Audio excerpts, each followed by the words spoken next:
Nah dengan Icon Plus ini jarang-jarang sekali kita bisa sampai tiga kali apa ya? Repeat. 3 kali repeat ya, repeat order lah kita sebutnya sampai tahun ketiga. Kalau bukan karena kinerjanya yang memuaskan, apalagi. Wih, terima kasih Pak Ahmad. Jadi itu salah satunya.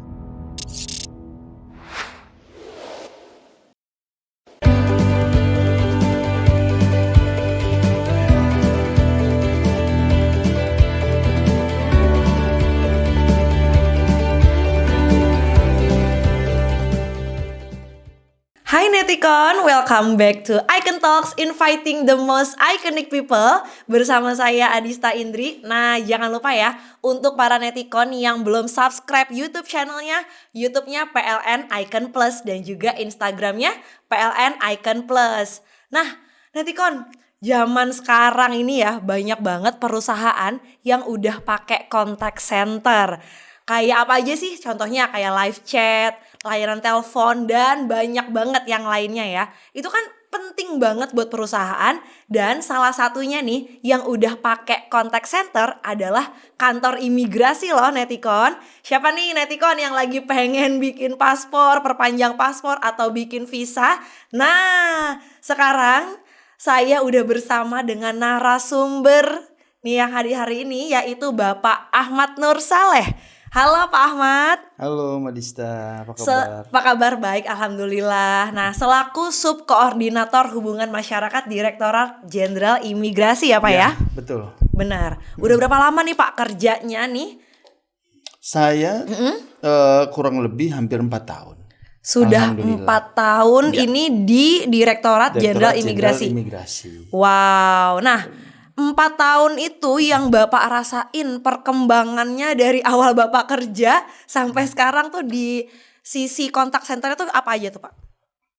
Pada awalnya kontak center dari Direktorat Jenderal Imigrasi hanya melayani sebagian besar dari tatap muka. Oh. Ya, jadi itu orang datang ke kantor imigrasi atau ke Direktorat Jenderal ngadu tuh. Iya, komplain ya. Ada yang nanya, ada yang curhat gitu kan. Kebanyakan tatap muka. Dan kami hanya menerima layanan tanpa tatap muka melalui call center pada saat itu. Dan setelah pandemi COVID, mau nggak mau kan kita dipaksa nih. Betul. Kita dipaksa untuk beradaptasi. Bener tidak banget. boleh tatap muka. Akhirnya ya mau nggak mau kita harus menyesuaikan. Kita harus menyesuaikan dengan diadakannya beberapa layanan. Beberapa layanan yang sifatnya online. Yes. Jadi tuh mulai kontak centernya tuh ketika pandemi Pak? Ketika pandemi 2020 berarti? 2020 betul. 2020 pada saat itu kami sudah memulai layanan pengaduan dan informasi melalui email, melalui media sosial dan melalui live chat pada saat itu. Karena kan kita melayani seluruh dunia ya. Bukan cuma Indonesia, kita melayani seluruh dunia. Ada orang asing yang mau masuk ke Indonesia, ada orang Indonesia yang mau pulang, ada orang asing yang mau pulang gitu. Jadi memang setelah border ditutup itu, ya permintaan informasi memang masif. Seperti itu. Itu berarti masyarakat sekarang bisa menghubunginya tuh kemana aja Pak? Itu berarti apa aja tuh yang disediakan oleh kantor imigrasi? Direktorat Jenderal Imigrasi menyediakan beberapa layanan live chat, layanan kontak center. Yang pertama live chat yang ada di imigrasi.go.id, itu website kita. www.imigrasi.go.id, ada di pojok kiri bawah itu ada ikonnya, ada agen kita, klik aja di situ, nanti tinggal mau mengadu, mau informasi di situ silahkan aja. Yang kedua ada email. Email kita ada 2. humas@imigrasi.go.id. Yang kedua adalah khusus untuk layanan visa on arrival. Visa on arrival VOA@imigrasi.go.id. Gitu. Yang ketiga adalah media sosial. Media sosial ya di kanal-kanal kita @ditjen_imigrasi. Itu semua kanal tuh. Ada TikTok, ada ya tahu sendirilah semuanya. Itu bisa di-follow sama Neticon ya. Ya, silakan jangan lupa untuk follow. Untuk jangan di-follow. lupa untuk follow. Ya, semua kanal-kanal tersebut memang kita melayani informasi dan pengaduan seperti itu. Nah, kalau menurut Bapak Ahmad sendiri itu seberapa Bapak mengukur keberhasilannya tuh dengan menggunakan kontak center ini? Keberhasilan itu bisa diukur dengan skala kecil atau skala besar. Apabila dengan skala kecil, kami menyebutnya itu kepuasan pelanggan. Semisal ada orang yang bertanya kepada kita, awalnya marah-marah, ditenangkan oleh petugas pelan sampai akhirnya bilang terima kasih. Itu menurut kami suatu keberhasilan. Itu menurut kami suatu keberhasilan. Mau itu berapa lama pun kita layani, asalkan dibilang terima kasih dan sudah terbantu, itu keberhasilan. Dan keberhasilan yang skala besar, yang jangka panjang adalah ketika kita bisa memudahkan masyarakat dalam hal pelayanan keimigrasian. Contohnya, apabila ada suatu produk kita yang awalnya kita luncurkan, kami berharap itu dapat membantu. Ternyata di dalam perjalanan ada hal-hal yang memang tidak sesuai dengan keinginan masyarakat. Akhirnya masyarakat mengadu tuh, komplain, ya kan, marah-marah lah, ngomel-ngomel segala macam ke kita. Kita kumpulkan, kita klasifikasi, kita laporkan ke pimpinan untuk menjadi bahan kebijakan. Dan alhamdulillah di beberapa kali kita laporkan, itu menjadi suatu input yang positif dari pimpinan, yang pada akhirnya memperbaiki layanan-layanan tadi. Ya itu kan udah bukan udah bukan skala minor. Artinya yang banyak orang ini yang merasa terganggu, merasa sulit tadinya.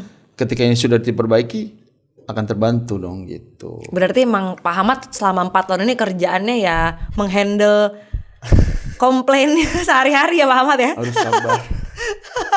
Banyak sabar ya, memang ya gimana ya? Ya alhamdulillah, kita anggap aja ini sebagai salah satu cara kita untuk mencari pahala. Karena melatih kesabaran setiap hari ya. Mantap nih Pak Ahmad ya. Jadi, nah itu kan tadi namanya situasi krisis, bener nggak Pak Ahmad?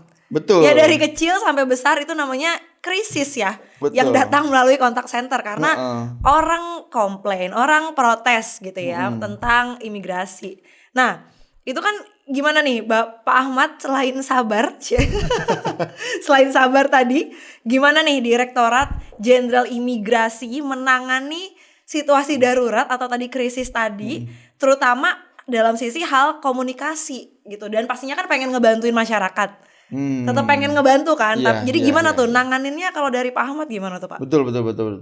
Jadi peran kontak center Direktorat Jenderal Imigrasi dalam menangani krisis adalah ketika terjadi peralihan.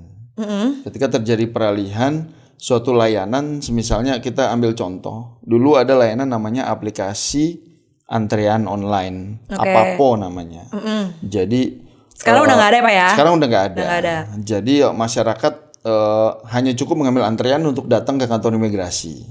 Sekarang kita mengenal adanya M-Paspor. Ya. Jadi masyarakat tidak hanya mengambil antrian di sana, tapi juga upload dokumen, memilih lokasi kantor imigrasi, dan terakhir mereka membayar. Membayar akan diberikan surat pengantar untuk datang ke kantor imigrasi. Itu enak banget loh. Itu buat saya enak banget itu Pak. Iya. Membantu sekali loh itu. Iya. Karena menurut saya itu ringkes banget. Secara secara kemudahan itu mudah, sangat mudah. Tapi kan tetap masyarakat itu perlu beradaptasi. Perlu beradaptasi, perlu perlu belajar gitu ya. Terutama orang-orang yang memang agak-agak kesulitan untuk gadget, gadget gitu. Iya. Karena ada upload dokumen di sana. Iya, karena sekarang udah nggak bisa ya Pak ya. Jadi datang ke kantor, mau dong perpanjang paspor, nggak bisa. Jadi harus download dulu Pak, Bu, gitu ya. Betul. Jadi kita mesti download, nggak bisa langsung gitu download, kan. Nggak bisa. Dan mengingat sekarang banyak sekali animo masyarakat untuk membuat paspor. Wah, apalagi habis pandemi ya Pak ya. Apalagi habis pandemi ya. Jadi orang kayak haus untuk hiburan ya, haus untuk jalan-jalan, healing, atau self reward, apalah namanya sekarang itu. Jadi memang masyarakat itu berbondong-bondong buat paspor. Berapa tuh Pak? Sehari berapa tuh Pak yang bikin paspor? Kalau boleh tahu nih. Sehari kalau di satu kantor imigrasi aja, kita ambil contoh kantor imigrasi Jakarta Selatan misalnya, kuotanya itu bisa hampir 600 sampai 700 sehari. Satu hari 600 sampai 700 ya, paspor karena dia yang kan ada dibikin. beberapa kantor kan, ada kantor cabangnya juga kan, gitu. Jadi ya kebayang kan, ada 126 kantor imigrasi yang memang melayani paspor semua gitu. Jadi otomatis kesulitan masyarakat banyak. Contohnya dalam hal mengambil kuota. Contohnya dalam hal mengakses aplikasi itu, berebutan pasti kan, berebutan. Walaupun semua juga kebagian akhirnya. Dan itu kita sebut krisis. Karena apa? Orang bertubi-tubi itu komplain. Pak ini nggak bisa, Pak ini bisa, Pak kerja yang bener dong, apa segala macam gitu. Pak ini kalau bikin aplikasi yang bener segala macam. Padahal ya satu hal tadi yang saya sampaikan sebelumnya, kita mempermudah gitu. Betul. Jadi orang datang ke kantor imigrasi tinggal foto aja, foto kan udah bayar. Iya benar. Tinggal foto, mau ngambil kapan? 4 hari setelah foto, hari kerja. Kalau nggak mau datang lagi kantor imigrasi, nggak mau capek-capek parkir, kirim lewat pos. Selesai. Dan pembayaran juga gampang. E-commerce bisa, lewat pos bisa. M-banking bisa juga. Betul. Bisa. Mau jadi memang pengetahuan itu yang memang terus kita masifkan untuk diinformasikan kepada masyarakat. Edukasi terus lagi dan lagi ya. Karena kan tadinya mungkin belum seperti itu, orang kan kaget apa nih aplikasi gitu ya Pak ya. Ternyata itu merupakan sebuah tantangan juga ya Pak ya. Betul. Makanya harus diulang-ulang terus. Makanya follow ya. Follow Instagramnya. Boleh tadi apa Pak Instagram Pak? Direktorat Jenderal Imigrasi, Ditjen_Imigrasi. Nah itu nanti di sana kita bakal dapat informasi juga tentang semua. Kita tips and trick foto paspor ada nggak Cek? Ada. Tips and trick foto paspor dengan menggunakan hijab, tanpa hijab, tips and trick paspor anak misalnya, semuanya ada di sana. Sampai ketika pembukaan kuota kapan kita memberitahukan juga kepada masyarakat di sana gitu. Aktif sekali kok media sosial kita. Nah berarti intinya emang sebenarnya gini ya Pak, kalau dari aku nih ini ya, berarti masyarakat tuh emang harus selalu mengikuti perkembangan ya Pak ya, karena mau gimana lagi zaman terus berkembang. Kemarin kita nggak nyangka ada pandemi ya. Kita nggak nyangka siapa yang mau ada pandemi ya kan. Padahal kalau masyarakat bikin paspor pada saat pandemi, waduh sepi sekali, bisa main futsal di dalam kantor. Tapi nggak ada yang berangkat ke luar negeri, nggak berani. Ada karena pada saat itu mungkin keluar rumah juga takut kan. Gitu. Tapi kantor imigrasi memang sepi waktu pandemi itu. Jadi tadi solusinya dari Pak Ahmad dari Direktorat Jenderal Imigrasi adalah edukasi terus menerus terus menerus diedukasi dari melalui sosial media, dari kontak senternya juga lagi dan lagi edukasi. Karena memang mau nggak mau ya kita harus ngikutin dengan perkembangan teknologi yang ada gitu. Karena gini Mbak, maaf, masyarakat kan bertanya karena nggak tahu. Iya. Ketika mereka sudah tahu, ketika informasi itu sudah tersampaikan, ya mereka akan tidak bertanya lagi gitu. Jadi emang informasi ini harus disebarluaskan lagi secara masif gitulah. Nah, kalau dari sisi kontak senternya nih Pak, apa nih layanan apa lagi nih? Atau dari Pak Ahmad ada ide-ide baru lagi yang kira-kira kayaknya ini bisa jadi buat perkembangan lagi nih dari sisi kontak center yang sekarang dimiliki oleh Direktorat Jenderal Imigrasi? Kami sedang mempertimbangkan untuk memperluas lagi layanan call center. Call center. Jadi selama ini memang call center kita nonaktifkan kan. Jadi kita mau memperluas lagi layanan call center kita supaya masyarakat bisa memilih semua kanal. Semua kanal. Ada yang sukanya texting ya mereka milihnya teks. Ada yang sukanya ngomong langsung mereka ngomong langsung. Ada yang senangnya merangkai kata dulu, kalimat berparagraf ya email gitu. Iya. Iya, orang ada yang sukanya langsung posting di sosial media, bisa juga ya Pak. Iya. Jangan ngelihat nanti rame. Tapi kan kalau misalnya testimoni bagus, terbantu banget nih. Enak banget ya sekarang, gampang ya. Boleh. Nah gitu ya Netikon ya. Netikon kayak gitu ya nanti kalau mau. Kami tunggu ya. Ditunggu sama Ahmad ya tuh ya. Postingannya testimoni. Jadi, pembikinan paspor sekarang udah mudah. Udah mudah, alhamdulillah. Ya itu, jadi kanal-kanal yang variatif harus selalu di apa ya, dimanfaatkan gitu, Oke. dimanfaatkan dan dikembangkan. Salah satunya juga kita sedang mungkin ingin membicarakan tentang chatbot ya. Kita sudah ada chatbot juga yang di live chat, dan itu alhamdulillah membantu. Ya bagaimana kita mengembangkan chatbot, apalagi sekarang sudah ada AI juga kan. Iya. Jadi bagaimana supaya masyarakat itu mendapatkan informasi yang memang valid tanpa melalui pihak-pihak lain yang memang tidak bertanggung jawab gitu. Oke, berarti nanti mau dikembangin lagi apa ya dari sisi Boleh. Nanti live chatnya. Ya live chatnya, dan tadi itu call centernya. Oke. Nah, kalau dari tanggapan Pak Ahmad sendiri nih terhadap kerjasama dan dukungan yang sudah diterima dari PLN Icon Plus, ya dari sisi pelayanannya Icon Plus, itu ada saran gak nih Pak? Atau testimoni dong buat PLN Icon Ya. Plus? Ini kan memasuki tahun ketiga. Direktorat Jenderal Migrasi bekerja sama dengan Icon Plus.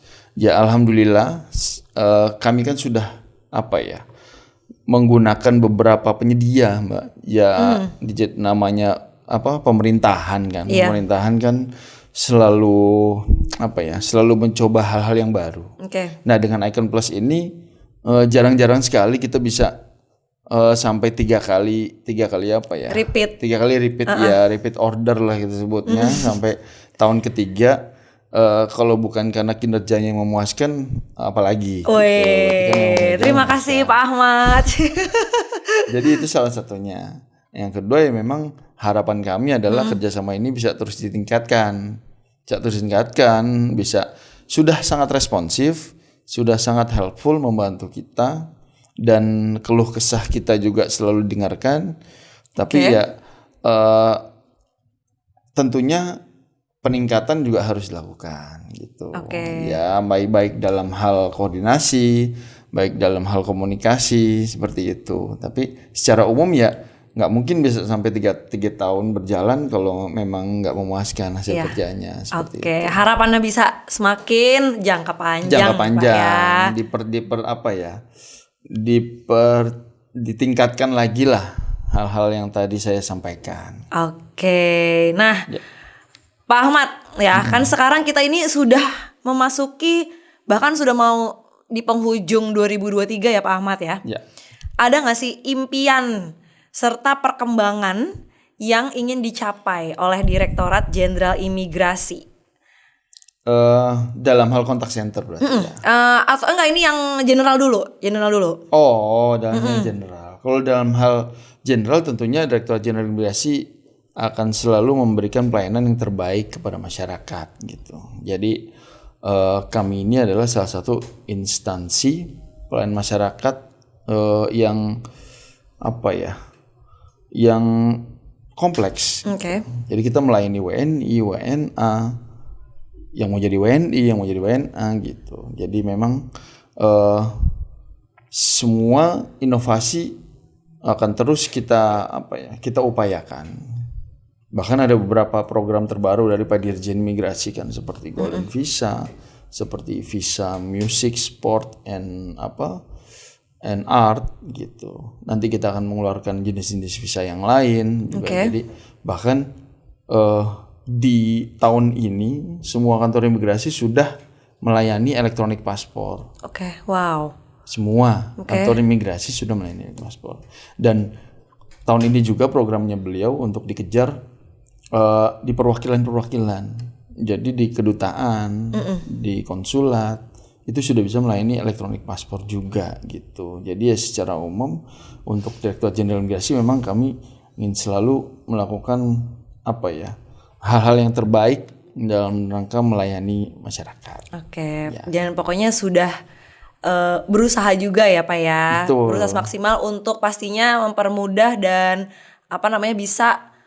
Ya, memang kita nggak bisa memuasin semua orang ya Pak ya, tapi berusaha yang terbaik gitu ya, bener nggak sih Pak Ahmad? Betul Mbak. Contohnya keluh kesah masyarakat kan kita dengarkan terus, maki-makiannya, puji-pujiannya juga kita dengarkan. Ditampung ya sama Pak Ahmad. Mungkin yang mau curhat sama Pak Ahmad langsung ya, nanti boleh mampir ke Instagramnya Pak Ahmad. Yang mau curhat, jangan ya, nggak dibuka nih kalau sesi curhat ya.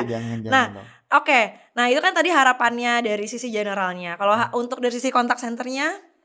Kalau dari kontak center, jujur kami ingin supaya kontak center Direktorat Jenderal Imigrasi menyamai kontak-kontak center yang ada di kementerian-kementerian lembaga yang lain. Contohnya yang sudah lebih dahulu berkecimpung di kontak center ini, banyaklah kementerian lembaga yang memang sudah lama berkecimpung di di lingkungan kontak center ini. Apa tuh Pak? Yang kalau level lain tuh udah sampai mana tuh Pak? Contohnya dalam hal personil. Contohnya dalam hal itu tadi call center. Mungkin kalau kita mengenal kering pajak, kalau kita mengenal bea cukai, berapa bea cukai, yang seperti itu memang di Direktorat Jenderal Imigrasi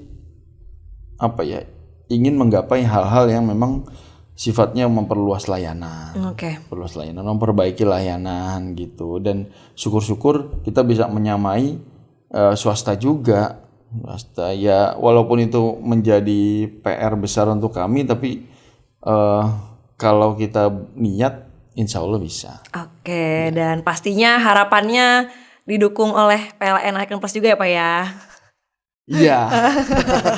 Harapannya gitu ya, dukungannya ya Pak ya? Tentunya. Karena selama ini kan sudah memang memuaskan, sangat memuaskan kok. Gitu. Oke Pak Ahmad, terima kasih banyak ngobrol-ngobrol kita hari ini. Ternyata ini menjadi menambah pengetahuan aku juga nih, karena kan kalau aku kan dari sisi netizen ya Pak ya. Dari sisi netizen ternyata netizen yang julid bukan? Enggak dong. Kan aku tuh support banget loh. Support nih sama sekarang imigrasi ini udah gercep banget. Terus enak, aku buka aplikasi M-Paspor itu enak banget Pak. Soalnya tinggal pilih tanggalnya gitu kan, tinggal tanggal kapan langsung datang foto, ternyata beneran enak. Iya. Gitu. Jadi dari sekarang ngobrol sama Pak Ahmad yang ternyata memang tadi ya dikasih tahu ternyata juga banyak banget ternyata masyarakat juga yang belum tersampaikan ya teknologi.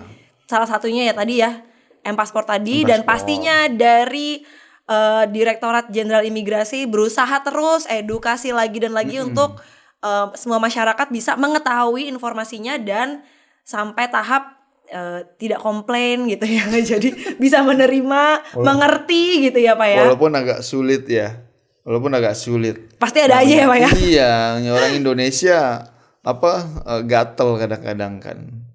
Bawanya komplain aja. Oke deh. Terima kasih banyak Pak Ahmad untuk ngobrol-ngobrol kita hari ini. Terima kasih, nah, Netikon, kalau misalnya Netikon suka nih sama ngobrol-ngobrol kita hari ini, jangan lupa ya subscribe akun YouTube-nya PLN Icon Plus dan juga di like, dan jangan lupa follow juga Instagramnya PLN Icon Plus. Sampai jumpa lagi. Dadah Netikon. Sampai ketemu lagi.